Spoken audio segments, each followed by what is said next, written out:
different kind of airplane here together. How did this, can you tell us a bit about how the collaboration started? I think it's interesting to talk about our collaboration because that's, I think, also linked afterwards to this question of flying the airplane. We are very different. I think we share the same goal, we have the same goal, we share the same values, but we're extremely different. Bertrand is a psychiatrist, a medical doctor, maybe has more the dimension of the humanist, and I'm an engineer, and maybe more the technology, although as we see, we influence each other so much that he's becoming an engineer and I'm becoming a psychiatrist as well.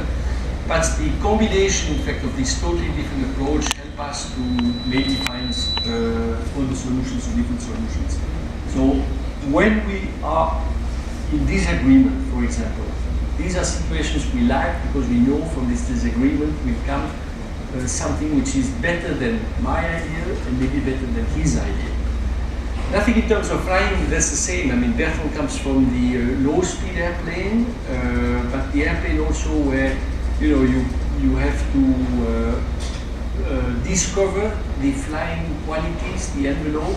I'm coming maybe from the fast airplane, but where I think we have more knowledge about the behavior of this airplane, and we are somewhere in the middle with the solar impulse. So everyone is bringing something different, but which helps at the end to achieve, I hope, our goal. Sounds sort of like a Lennon and McCartney or Lennon and Page type collaboration. Yeah, you know how it is. It's 1 on 1 equals 3. That's the best equation. It's only me and both of us. The only one who is really able to run that project is both of us.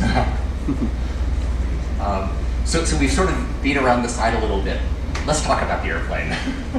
So it's insanely large, it's insanely light, it's powered by photons coming from how many million miles away? I'm embarrassed, I don't remember how far the sun is. Tell us a bit about the structures. I understand you had to, that actually putting this thing together, you had to push a bit beyond the envelope in various materials, technology, power engineering, aerodynamics. Tell us about the plane. Maybe to understand the technical questions, it's interesting to see where we are coming from. When we started the feasibility study, the first questions we looked at was the question of energy. That's, I think, the case for any airplane, but it's really the case in this one. And how much we could collect, and of course, how much we needed. And try to balance both. And it was very clear from the beginning that we had to save energy. In fact, the project is really about energy savings. And that's what's attracted our partners. I mean, if you see the partners we have about 80 companies, large, small ones. There's one coming from the aviation field, and the 79 other do not come from the aeronautical industry, chemical, electronics, whatever. And the interest of these people was to develop technologies that can be used not only in aviation, but everywhere. And so energy savings is the key questions. So the consequence was quite straightforward. First, the airplane had to be big and large and big wingspan to get more lift and reduce as much as we could the drag. When you know the size, you can see and calculate how much energy you can collect. That's given by the sun, you can't change it. It's given by the solar cells technologies. You can improve a little bit by developing new technologies that you certainly know takes 10 years or more and a lot of 100 millions. And when you have this, you can calculate how much the airplane should weigh. And in our situation, conclusion was it should be the wingspan of a 747.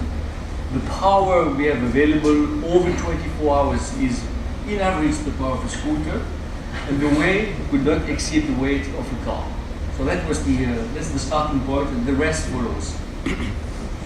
So the goal was clear, and we were thinking in the beginning that airplane manufacturers would fight against each other to be able to subcontract our airplane, to design it and to build it. And they all said it was impossible. So we had to find people who did not know it was impossible, put them together. That was André's job. He brought the technical team together, and then the subcontract of building the carbon fiber pieces was made in a shipyard. So it's a shipyard who has built the most crazy airplane existing today. But not any shipyard. Yes. No, it's the one who built the hulls of the Alinghi boats for the America's Cup. So of course today everybody speaks of Oracle, but Alinghi with the same shipyard won the America's Cup twice. Twice, yeah. Just to give you a little bit the quality of the construction.